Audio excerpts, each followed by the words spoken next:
Boo-doo. All right, I think we are on for sure. Happy Thursday. I don't know why I was gonna say Wednesday. I know what day it is. It's Thursday. As you can tell, Pam and I are not in the same room. This is the first time this has ever happened.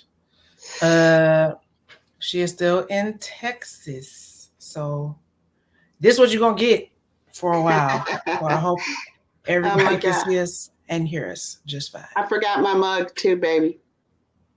I It's a literally sent lot you a going text on. message. But all right. Well, do you want to kick us off?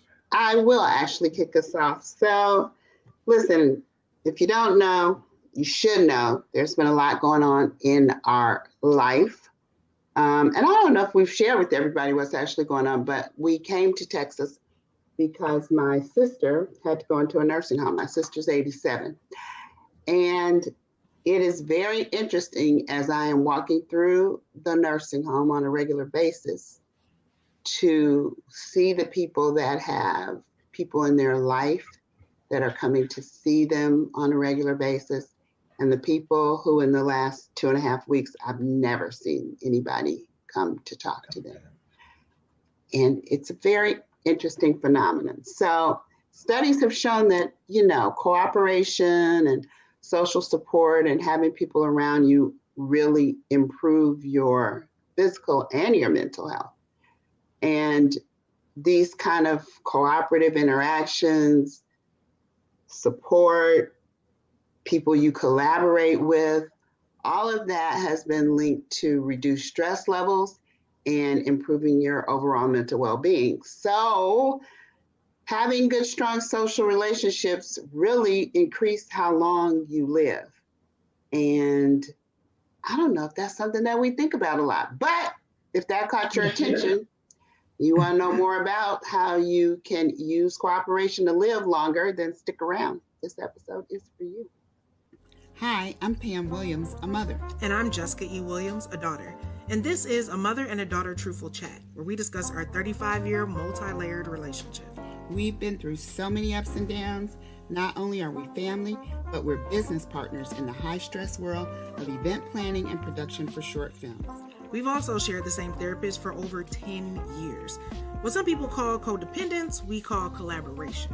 So join us as we share stories from our lives, Have candid conversations with other mother-daughter duos, and shed light on the roller coaster ride of being a woman while raising a woman.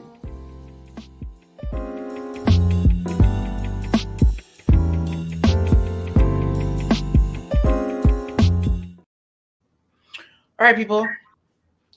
Welcome to Truthful Chats. I can click a fake mug if you want.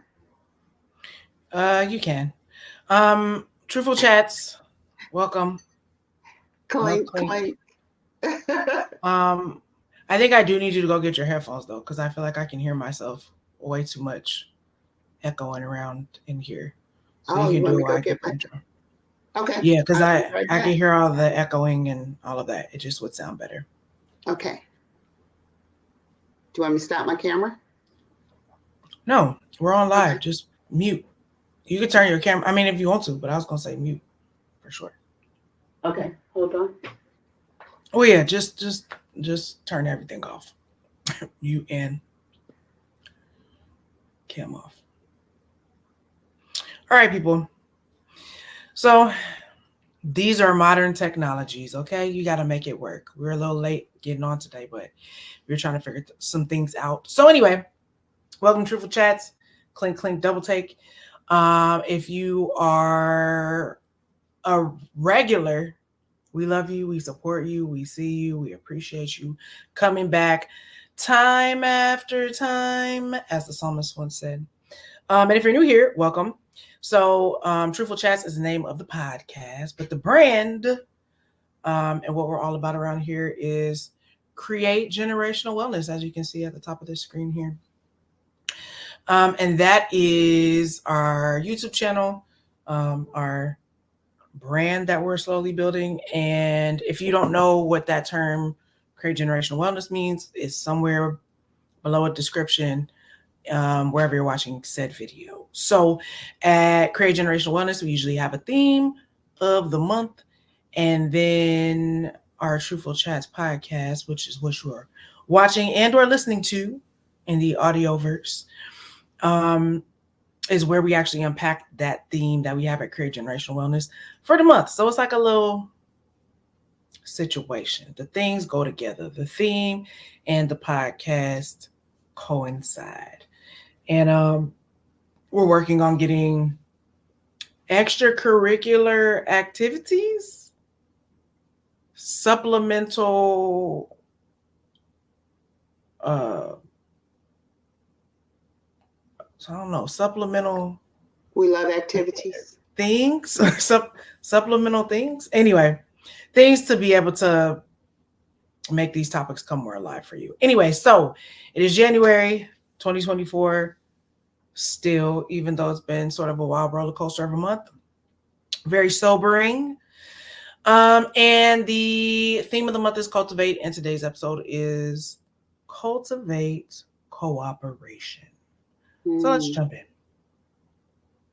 Okay, so is that better with my headphones? You happy? I mean, it's better. You just in the echoey room, but we'll make it work. So sorry. All right. Let's not assume that everybody knows the classic definition of cooperation. You know, you think you do, but maybe you don't. So I'm going to go over it a little bit. It's the act of working together toward a common goal or shared benefit. That sounds pretty straightforward, but it requires a lot of things to go into that pot so that cooperation exists. You need communication, you need compromise, you need consideration, compassion. Notice how I did that there? If you look back at our previous episodes this month, those are things we've been talking about. We like to build over here. We like to, you know, carve out a niche and moments, bring them back full circle and push forward. So if you have cooperation, it sets up the atmosphere for mutual support. And it really plays a role in all aspects of your life. We're going to talk about some of them tonight, but at the end of the day, it impacts your overall well-being.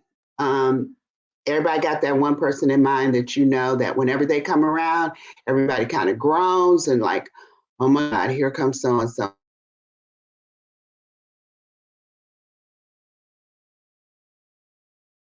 Uh-oh, a little technical difficulties.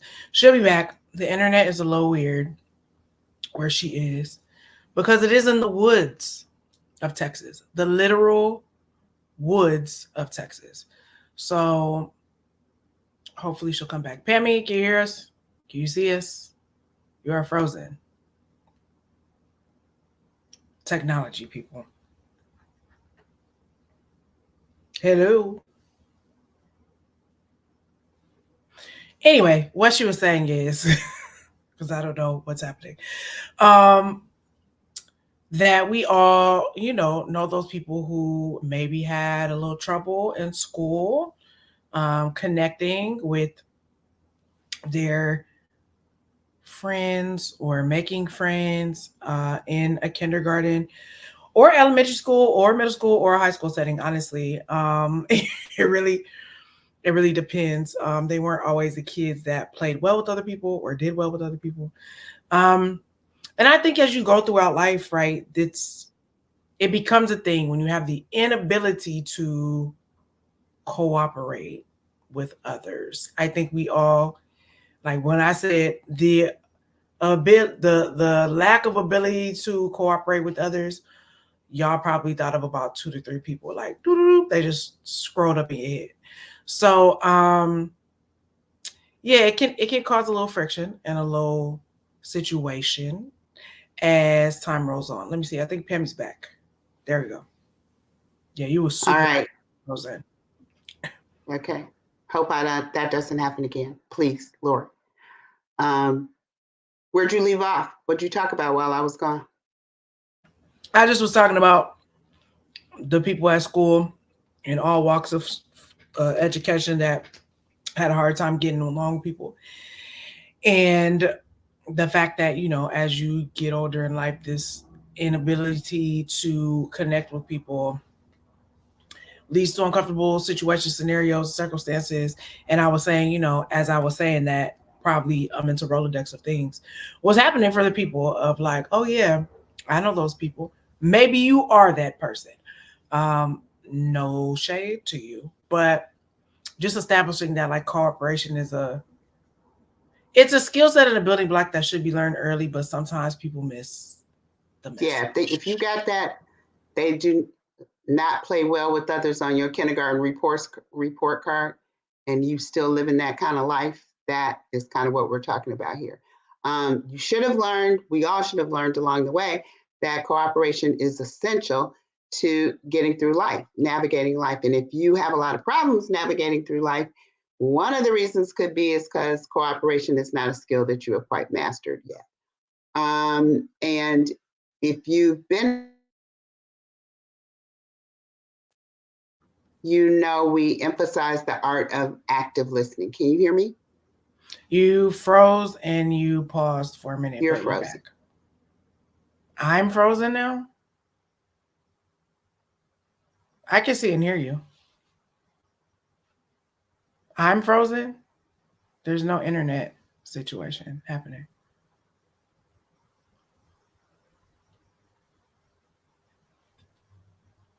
I don't know what's happening. Let me remove her. She can refresh.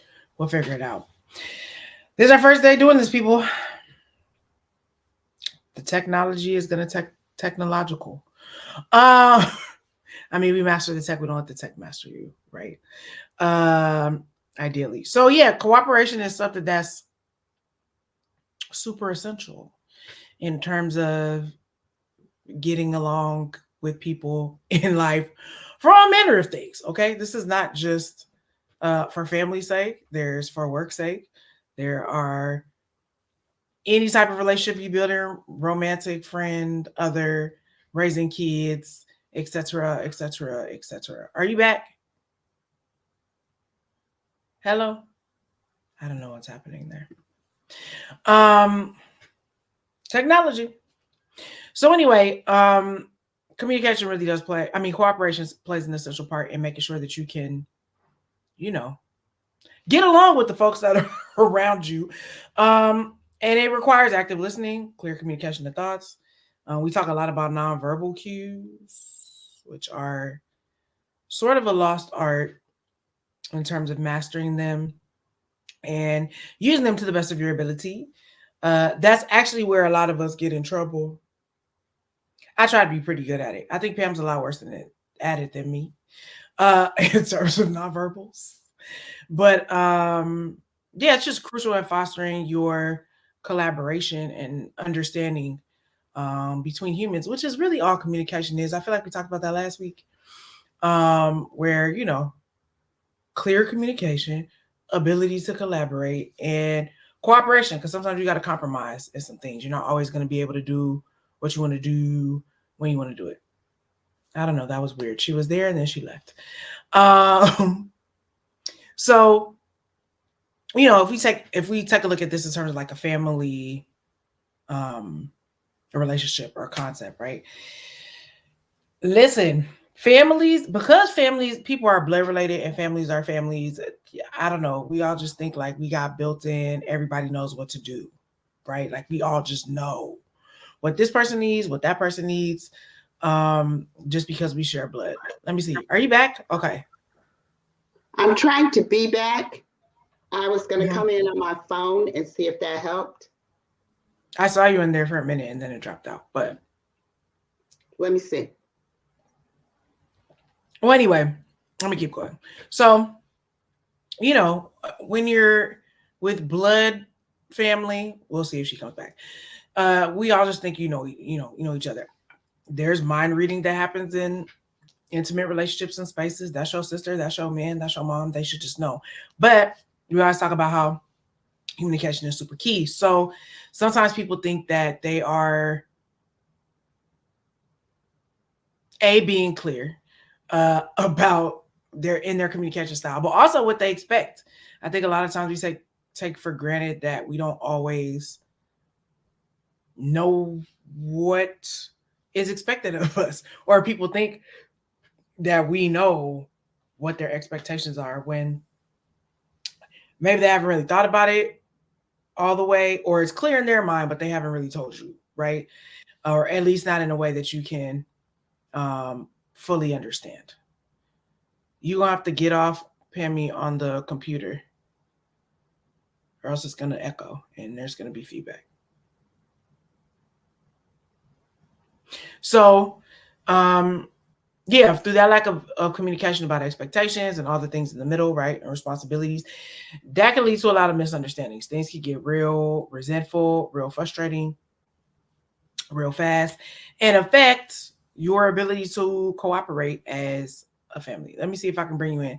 I don't like this angle already, but okay, are you looking down? Okay. I can. It's just gonna have to be what it is. I mean, it's fine. Just hold the phone. That's what I say. It's really loud, though. I don't know how that's happening. Sorry, y'all. So many technical difficulties today, but we're figuring it out. Um. So yeah. So like a very small example of this, right, is if a kid assumes like kids be doing household chores. Some kids be doing household chores, but if a parent has a particular expectation about how things should be, hold on, I gotta mute her. How things should be cleaned or done, or how the clothes should be folded or dishes should be washed or whatever their neurotic parent thing is that they're doing. Um, they might be clear, but the kid might not be clear, right? So then this becomes a complex about you don't know how to do nothing right later in life.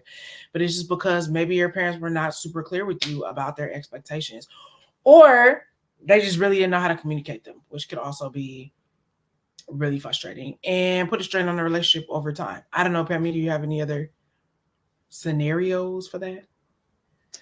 Um, I think it doesn't just happen, of course, with parents and kids. It happens with husbands and wives. It happens with adult children.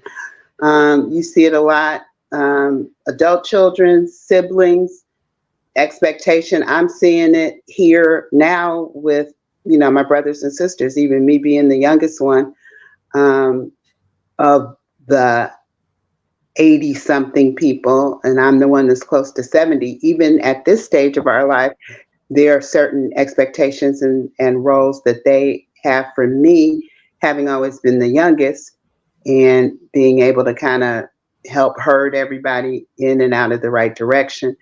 So it's requiring an adjustment and cooperation, because I'm not as young as I used to be, and they're older than they used to be. So managing the expectations and who's going to do what around here as we're taking care of my sister collectively, um, it requires a lot of cooperation. A lot of cooperation. So, A lot of cooperation. And cooperation really, obviously we're talking about a very extreme example based on what's happening with our family in, and in our family, yeah. everybody trying to like get on the same page about ultimately what's best for my aunt. And what she thinks is best for her. Now the hard thing is, mentally things are hard for her right now. Emotionally things are hard for her right now. Physically things are hard for her right now. So she's a little bit in a downward spiral of things. So, part of cooperation sometimes is like Letting picking go. people up. Well, letting go, but also picking people up when they're down, right? That's Yeah. part of the collaborative effort and cooperative effort in terms of when you are dealing with a medical challenge or a caretaking role, or just things are changing. I mean, even if it's not like a medical situation like we're dealing with, people are shifting jobs, changing schools, moving, changing careers. Things are always constantly shifting. So cooperation gives us the opportunity to foster trust and empathy and hopefully understanding in our relationships, whether it be families or otherwise. Um, I was looking at this thing today that was talking about research conducted by the University of California, Berkeley. Okay. That find that the couples who support and exhibit cooperation and mutual support. See how my brain did all the things all at one time. That they're just more likely to have long lasting relationships, God willing, we all know that's not a definite because things be happening.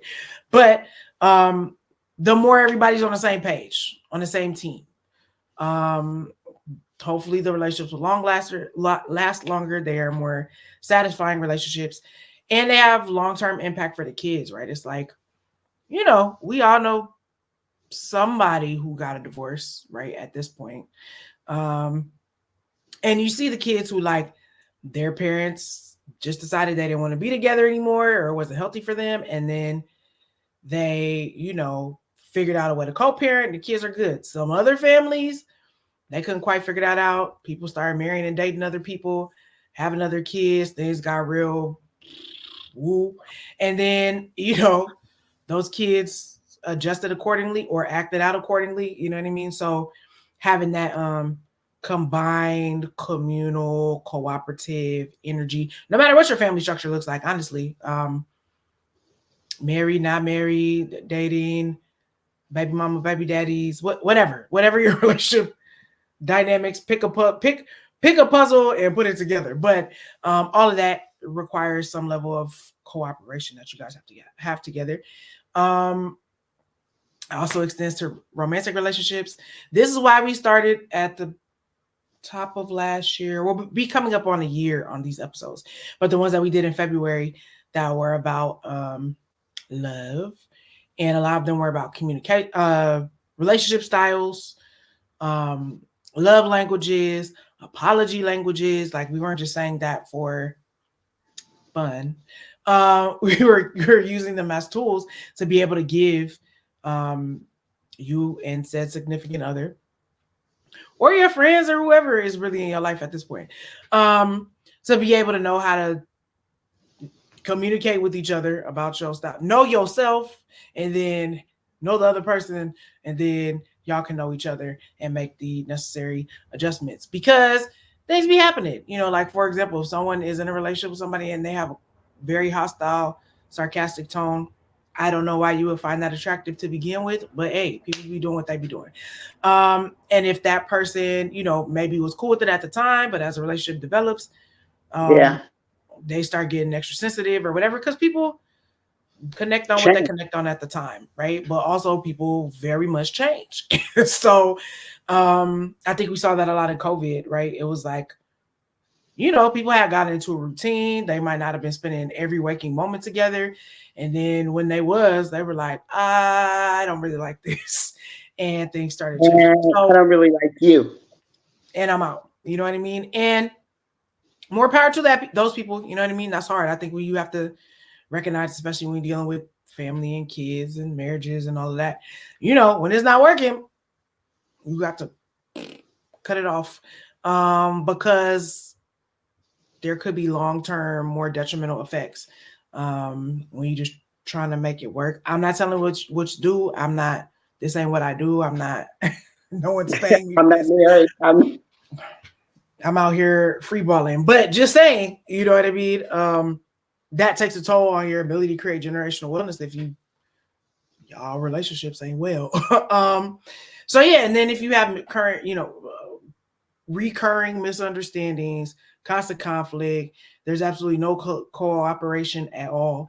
That definitely has effects on things. And then in your friendships, right? Poor communication. Hey, Jess, I want to stay on the other kind of relationships. Okay. Just a minute. I got a couple of things to say in there.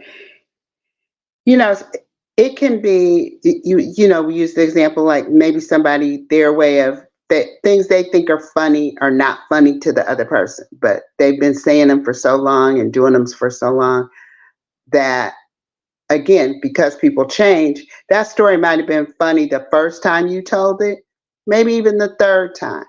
But after the 25th time, and the person has been faking the funk with the laughter and all this stuff like that, you get into years of relationships now where people have been together years and years and years. That affects all that, especially if people have stuffed it. Especially if people have not talked about, that really bothers me. And especially if they don't have good enough communication skills to be able to have the conversation and have the person really understand what you're saying and be willing to try and make a change. And so that's one of the reasons that we always try to talk about active listening and effective communication and, the tools you need to have good conversations, because those are the things that keep piling up and piling up and piling up and piling up, and then breaks down any cooperation you might have in a family unit. Because then people start being petty. They start doing things because you pissed me off for the last time about that. This is what I'm about to do. Instead of having had the conversation when it was just starting to be a little bit irritating, now you got a full blown piece of sandpaper that every time you walk past that person or every time they open their mouth, it just, it's like it's pulling your skin off. So, one of the things, that's why we talk so much about communication, because it affects everything. You can't have harmony or whatever in your household. Like Jess said, with your children, you see children that are come from, the parents get divorced and the parents figure out how to be a cooperative parenting group, and it makes all the difference in the world. So like she said, even if you're in the same house or not in the same house, it's really, really, really important. Indeed. And shoot, there was something else I was gonna say along the lines of that. That was good. I don't know. We'll see if it comes back to me. But yeah, because I think about those kids who maybe didn't have such great divorce Experiences. endings. Endings. Mm-hmm. And, it's something to be said about like when kids feel like their parents hate each other, right? But they're the product of those two people being together. So that starts to start like an identity spiral and things that happen in their mind and make them feel unstable and insecure, and that can put them on a particular behavior trajectory for lack of being able to also express that level of insecurity, right? Which is also, or unshakiness or unevenness based on the current beef. Oh, I know what I was going to say. And in light of what you were saying about things might be cool at first and then things change. So, I think probably one of the things we haven't talked about, which maybe is probably a different topic, but just the courage element in terms of communication, because it's very easy to fall into patterns with people, whether we're talking about family dynamics, kids, partners. We're going to talk about work in a little bit, but like you just kind of get to a point, right, where sorry, that was distracting. Where you get to a point where you don't want to rock the boat, right? Either. And so when you're sorry, her hand is distracting me doing all that. If you're watching, Pam is trying to adjust all the things, but it was a lot going on. But yeah, sorry, losing my train of thought. I was saying whatever. We'll just move on because I don't remember what I was saying. You were saying the kids feel like they're a product of those two people. I No, think I you was were saying going to. something after that. Okay. Oh no, I was talking. I remember what I was saying. I said we weren't talking. We've never talked about is really the courage that Oh, is yes. required for communication when things are changing, because people get so used to, um, you know, things being the way that they are, or the way that they've always been, and people get comfortable. And once you start the process of like, oh, you come here week after week and you hear us talk about career and generational wellness and the work that's required, and it's something that you want, and then you go back talking all this madness. It's like when people get saved, you know what I'm saying? And then they Huh. go back talking about all the things God told them that they need to change and they want to do with Jesus. And people be like, but why though? Like everything is Don't working. take all that. It don't take all Yeah. that. Working well for us. And it can be anything. If it's not, you want to lose weight in your partner, don't. You want to, you know what I mean? Travel in your partner. Like these things that may not have been deal breakers or core fundamental things then, but you're growing, evolving, and changing, getting closer and closer to, your best self, your highest self. Want to create generational wellness, you're gonna rock the boat a little bit. Um, with that, so maybe we'll have a whole another conversation or course or panel About discussion or her. whatever. Yeah, about the courage that it takes to flip the script on these people when you realize it's not serving you, right? And part of it is just the upsetness that you would change. You know what I mean? Some people have the audacity to be actually upset that you would decide to change your Want life. things to be better. Not only Right. change, but want change because you want things to be better. For you first, but also probably for those people. But if they're not in a place to see that, that's hard, right? And that happens, I feel like, well, can happen in friendships. I've had it happen. Um, where I just had like certain cycles of friends. You know what I mean? It wasn't like I don't think any of us fell out over like hardcore stuff. There's a few times, but a lot of it was really just drifting apart, right?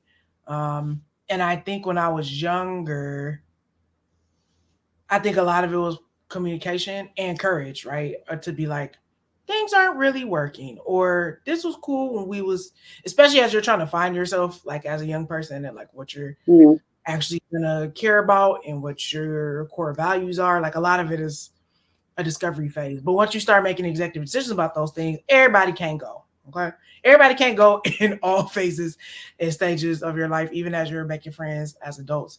And so having any level of poor communication, the inability to cooperate with you or grow with you, really, or maybe you're growing in different directions, and that could hurt when you need to, like, you know, push on or kick on, because you just know you have to, right? So any of those things, sometimes, that's kind of the process. You just kind of let things ride, and people sort of just like fall by the wayside as you just start pushing forward. They just realize they can't hang. But if you need to have those conversations, please have them. But emotional distance, any form of lack of connection in terms of your friendships, or just again, like, those long term friendships. I don't know about. I've always had long term friendships. I haven't had like. Remember we were talking about that in the relationship styles. So I'm like a serial monogamist, and not a serial monogamist, a modern Yeah. monogamist. That's what it was. I was like, not a serial monogamist, but a modern monogamist, and that's like my romantic relationship style. But I'm also like that with my friendships. Like I was never the like social butterfly, go to the party, talk to everybody, and leave with 25 people. I'm not the person. We gonna go around the city, and in every pocket of the town, you gonna find somebody I know. Every now and then it happens because I've been here a long time, but I'm usually like I stick to a thing. But as I've grown and evolved, you know what I mean. Some people hang on, some people don't. Some people are a little more frequent and consistent in terms of communication and cooperation than others. And then some of that is just life stuff, like life drifting you apart because those people are married. I'm not. Those people got kids. I don't. So like sometimes we're not all running in the same circles just based on life things. But yeah, I mean, all of it needs a certain level of cooperation to be like, we're still gonna be friends, and that might look different. It might not look like what it did when we were 15 or 16, but if you hit me, you know what I mean, in the DMs, or you text me or whatever, I'll hit you back. You know what I mean? We find time to do stuff, but I think sometimes there's a fear of letting people go, and that's just kind of part of life, right?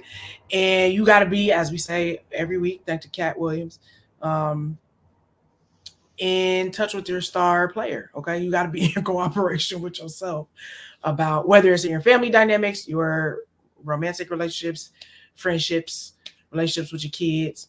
Really making sure that like you are in alignment, therefore everyone else can be in alignment. Because you can't be doing this stuff if you're not in cooperation with yourself. It's just not gonna work. People can talk you out of it. They'll Guilt shout you you out of out it. of it.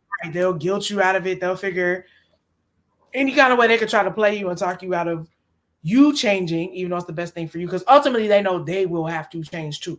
And sometimes people ain't really ready for all that. So Cooperation. I will say though, your friends, it's very interesting to me that you have friends, and this I think it's a good thing that you don't see for a long time. And like you said, You all may not run together every weekend, but the connection that you guys have and the cooperation you have about the way your friendship works. Like, nobody gets pissed off because you haven't called me in 6 weeks, or, I sent you a text and you didn't text. You know what I mean? I never hear you in all the years that I've known you and you've had friends. which is I've all of never them. heard you have beef with your friends about things sort of related to how your relationship works.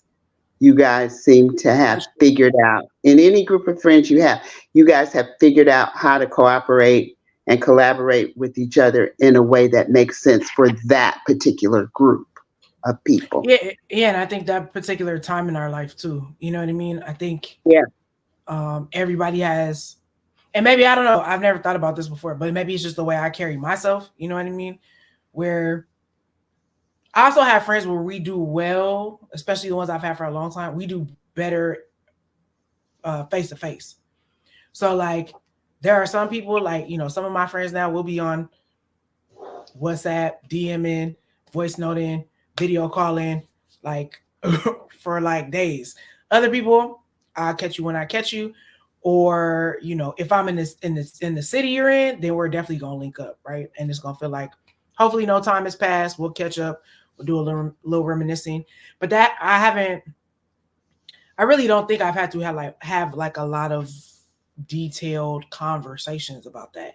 And I don't know if that's just based on the caliber of people that we are or whatever. But yeah, I've never really had any of that like friction. If anything, I've had friends that be like, we should spend more time together because we be too busy sometimes, you know what I mean? But it's never like, or we're on overload. And I think I have the thing where I sort of just drop out sometime, and people tend to respect that.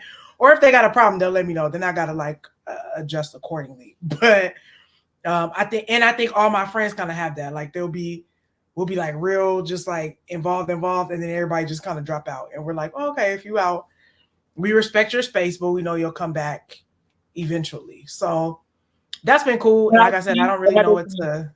really Go ahead. good example of cooperation. That's Yeah, what we're talking about here. You guys have managed to figure out what's good for each other and what's good for the group. yeah, So it's a common, you know, common, the common good is what's more important, I think, in your friend groups. Like it yesterday, usually you is. had a group of friends that went to California Adventure. Was that yesterday? It Yeah. was yesterday. It And was a good time. And Disneyland. Shout out to Bishop. Thank you, thank you. It was a good time. so, and there are other friends that you probably wouldn't do that with, but y'all would go to museums or this, that, and the other. It's just We should. understanding the people that you're with and what that looks like. So let's move on to the And workplace. So, sorry, and yep. one more thing. I think for that, and I don't usually toot my own horn, but I think that has to also do with my ability to be flexible in my friendships. Like for me to be willing to like learn those people and their likes and know myself well enough to know, oh, like be observant enough in our interactions and spending time to know like we really connect on these things. So these are probably going to be some of the fundamental building blocks of our friendship versus somebody else who I'm like, oh, they're not into that, but we connect on these things.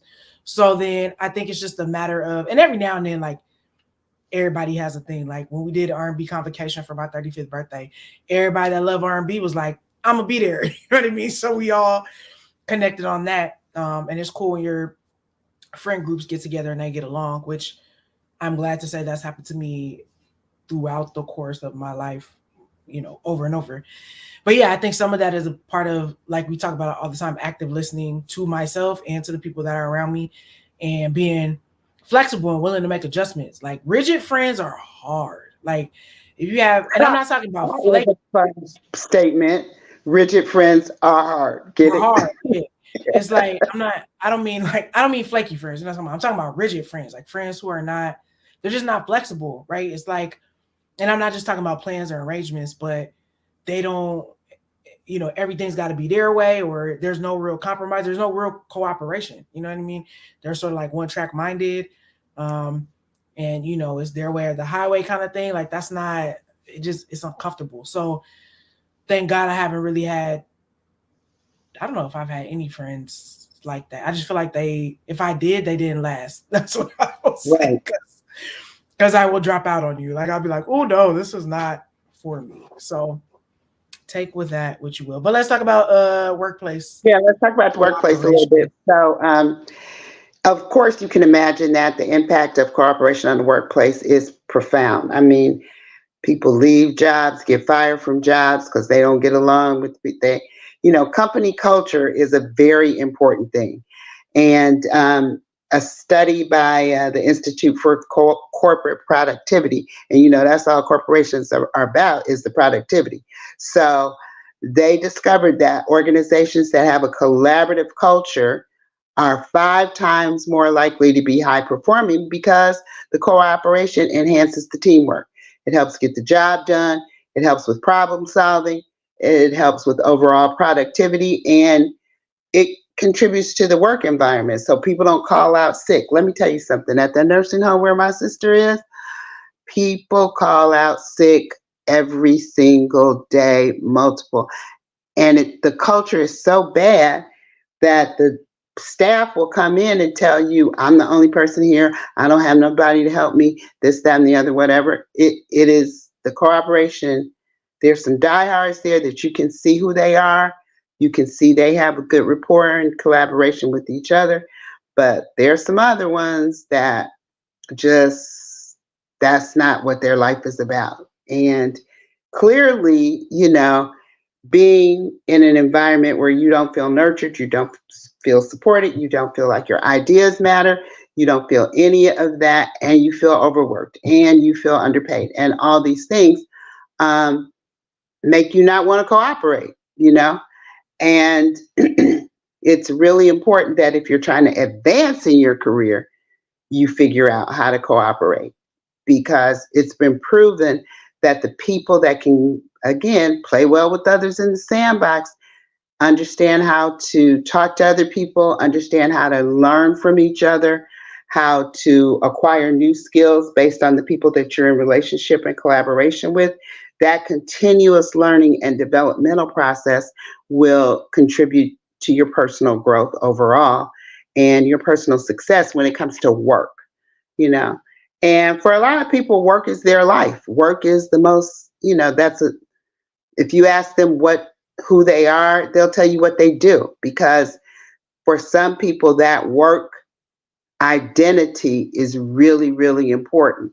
And so if that is you and you're going to be about that, the most important thing you can do is learn how to foster a sense of cooperation in the places where you work. Don't you be the one that everybody is like, oh, you be the one that is always like, you know what? If you go ask so and so, she'll help you. And if she doesn't know, she'll help you figure out how to get it done, or she has great ideas, or all of that, and be willing to share them.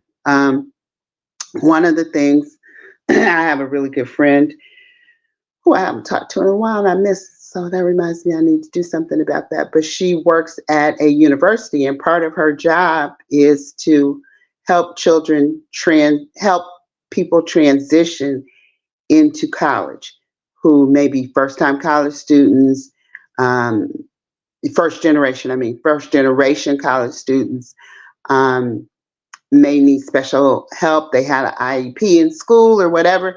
It's her job to help those kids that may be a little challenged get into the flow of college a little bit better. And one of the things she told me that I think about often is that not just those kids, but kids across the board don't have critical thinking skills. And people are not teaching critical thinking skills. Parents are not helping kids develop critical thinking skills. So when you are operating like that, cooperation is going to be very hard for you because you can't think about what the next thing is to do. Like you can't think about if you run up against a problem, there's nothing in you that knows how to work your way out of that problem. And so for most people, they either get defensive or they act out, or they blame somebody else, or they make an excuse or whatever because they don't have the skills to figure out how to navigate through a situation. So that is also going to be problematic for young people going forward. And I'm always trying to figure out how can you help your children learn to develop those things and learn to foster cooperation, with at an early age.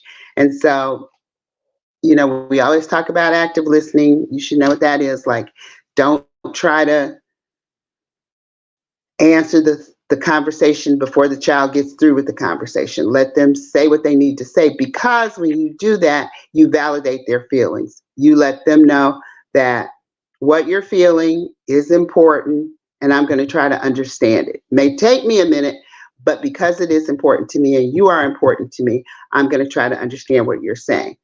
So in turn, that teaches them how to cooperate with other people and learn how to do that going forward. It also gives them the freedom to express themselves. If it's one thing that drives me crazy is to see somebody, especially a kid, having something on their mind they want to say, but they're afraid to say it for whatever reason. Either they got made fun of before, they got chastised before, somebody said what you're saying is stupid, whatever. And then you start to see kids who are very open, willing to talk about anything, willing to ask questions. You start to see that shrink in a child. That's the saddest thing to me, because you take away their ability to share their perspective about things in the world, and then that's how they learn. And so now you've got a child that's stuck and can't critically think and doesn't know how to interact with other people. So I think that's really, really important. And as always, if you're going to want that to be seen in your kid, you're going to have to model it. And yeah. And I think those are good things, not just for kids, but for adults. I mean, if you think about it, I actually was watching this Pixar short, which if I think about the name of it, but I was talking to Miss Andy about it yesterday. But what I love, sort of the twist was, it was like all adults are really just kids inside. You know what I mean? It's Mm-hmm. like, so I think that, even if you are, like you said, in a work environment, right, where productivity is the most important thing, right? And as much flack as we've gotten from baby boomers, like I feel like millennials really, really tried to usher in and foster in, especially in corporate spaces, better, better teamwork. Like, like we got a lot of flack for quitting jobs, but we'd be like, if the vibe not right, if the if it doesn't feel, cooperative, or the communication is off, or just the vibe is bad, like we just know that's gonna mess with the money. We can't get to the bag unless two or three agree. That's not that was Oh, that's your Bible verse. that was We cannot get to that the bag unless two or that, three agree. I that love was it. blackness. That was Black American vernacular mixed with scripture. But we can't get to the bag unless two or more agree. Okay. So we have sort of ushered in these type of working spaces and working environments, and especially like working virtually, you know what I mean? I think that helps ease the tension too. It's something about being in person sometimes. Some people really thrive off of it, but I think during the pandemic, it was like, oh, okay. I think people realized, they was like, dang, I was really stressed at work and I didn't know why. And it was like, because you don't like them people and you was just trying to slough it off every day. But then when you were able to work virtually, you had a good time, right? So I think And more there is productive a than some people. yeah, there's something to be said about collaboration, communication, and cooperation in a workplace. It really does mess with the bag. It messes with the morale. It messes with how you create the product or the whatever it Hmm. is you're trying to sell. You know what I mean? Like people can feel Oh that my God, you energy know that from working in TV production. I know that used to like all the throw that time. off. The Yeah. anointing flows from the top down. Not saying anything bad about the people I used to work for, but everybody didn't always have a great day, and you could feel that. You know what I mean? Especially if you're the leader at the person at the top. Like as a director, you know what I mean? I'm always trying to check on the actors, you know what I mean? Like, are you good? Check on the writer. But it has to start with me being in touch with myself before I even get in the room. Because if I'm good, then I can navigate everything else. If I'm not good, then everything gonna fall apart. So, oh, I was like, girl, where you go at? I'm Anyway, back. oh, you slid. It's fine. Um, so yeah, I think utilizing those points that you talked about, not just for kids, but for the kids that exist inside of adults too, right? Because you do see, like you were talking about that shrink back, which I call like the lack of confidence, right? Most of that stuff probably started in middle school. We say it all the time. Middle school is a terrible place. Um, but it's when kids are navigating things, figuring out, putting things together for themselves. All that popularity hierarchy stuff start kicking in. So usually whoever those kids were in middle school are probably who they are as adults, unless they had like a glow up or something. Ooh, Something happened in middle school, or vice so versa. You know what I mean?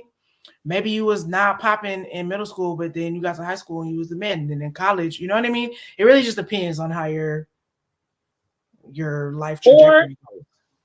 or you could have been so traumatized in middle school that you made a vow to yourself that you would never treat Shut it down. anybody like that. You know? Oh yeah, you could be a better person, or you could be Yeah. completely cut off from people. You know what I mean? Like that happens too. But again, that's part of, like we always say, doing the work to figure out the healing and where you've been wounded and where are you bleeding and all of those things. So you're not Bleeding on people. at work at 46 cussing out people for something that happened to you when you was 13. You know what I mean? That triggers you in the moment, at the water cooler, at the thing, in the Takes you gym, right back to middle school. so I it's have one more all thing I in the things. say about the kids too. A friend of mine posted on Instagram that her son got a note from the teacher about how kind and empathetic this kid was to a new student at class, and she was saying that he made sure that the new kid had somebody to eat lunch with, and he was very helpful in showing him around the school um, and making sure he knew where things were. And nobody asked this kid to do that. But he comes from that kind of family.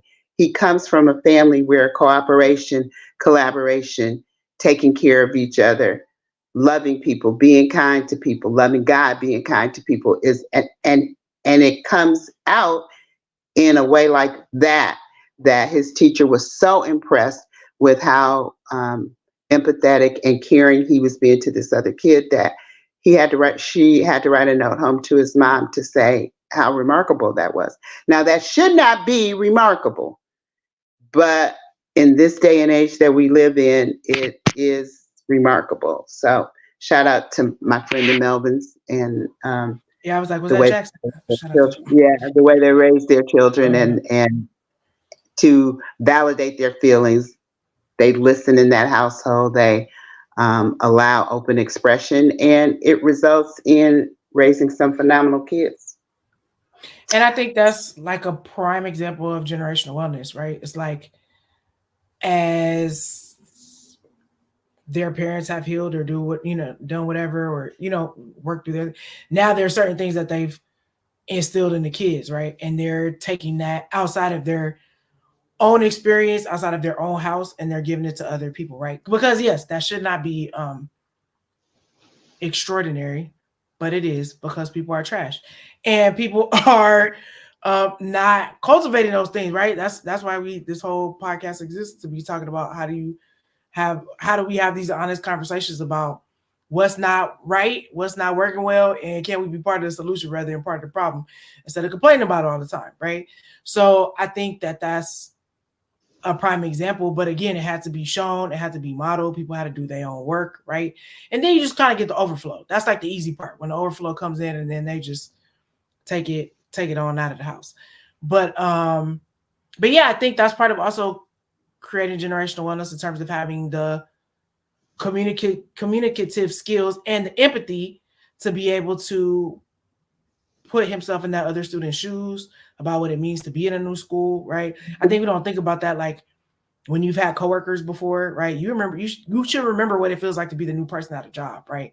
And instead of being like, this person is coming from my spot, or they whatever, that's really none of your business. Like, you should be actively trying to figure out how to make this person feel wanted and included and a part of the squad, and like all that kind of stuff. Now, whatever happens is above you now.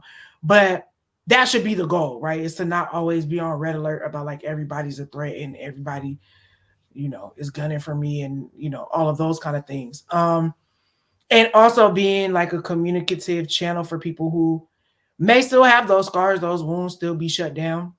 Like we said, in any of these scenarios, we talking about family, friends, romantic partners, whatever. If you're doing the work, you kind of just become a conduit and an attraction point for other people that are doing the work too. They just magnetize and come to you. So yeah, once you get healed, it's kind of like moths to candles and whatnot. They just seek out the light after that. But you got to start doing the work, and hopefully That's you'll really be able good. to I like help that. some other people. So yeah. Yeah, I like that. Well, so in conclusion, I hope this has made you want to make the effort to cultivate and embrace cooperation, not just because it makes life easier and not a lot of conflict and all that thing, but it brings your personal and professional life into alignment with kind of being a good person, trying to be a good person anyway. And you're going to get joy out of it. You're going to get fulfillment, and it's going to add to your daily life. And you'll have a better understanding and empathy for people. You'll resolve conflict quicker and easier if the goal is to cooperate, not to win. You will also build trust, collaboration, and a sense of unity with people. And you're just going to strengthen all your emotional connections. And that will put us in a place of wellness. And that's our goal. And hopefully generational For wellness you, to for follow. us, for the culture, as we say. For For you, for us, for the culture. the brand. So yeah, that's been today. Thank you so much for joining us and bearing with us through this very new configuration as we try to figure it out. So hopefully it'll be a little less technical difficulties next week since Next we week. figured it out. Thank you for rocking with us. But you're not gonna know what's going on next week at all if you are not subscribed on the YouTube channel, following us on IG, Facebook fan base. We are at Create Generational Wellness on all the things. I'm still working to get everything up and running. I'm easy breezy into the new year. I wish I had a crack the whip energy and spirit, but I didn't slide into 2024 like that and kind of set activities. All the people I've been around just been like, just ease, ease, ease. You'll still get where you're going, but with ease. So anyway, just follow us, hang around, stick around. This will be our configuration until the foreseeable future. Please keep our family in prayer as we navigate. Keep Pam in prayer as she is caregiving. And we'll kind of see y'all If you next week, have I any guess. caregiving tips, please feel free to send them to me. Thank you. Shorty swing my way. I don't know if that even applies in this context, but that's what came from my spirit. Anyway, with that, we'll bid you adieu. And we'll see you next Good week. night. All right. Thanks. Night.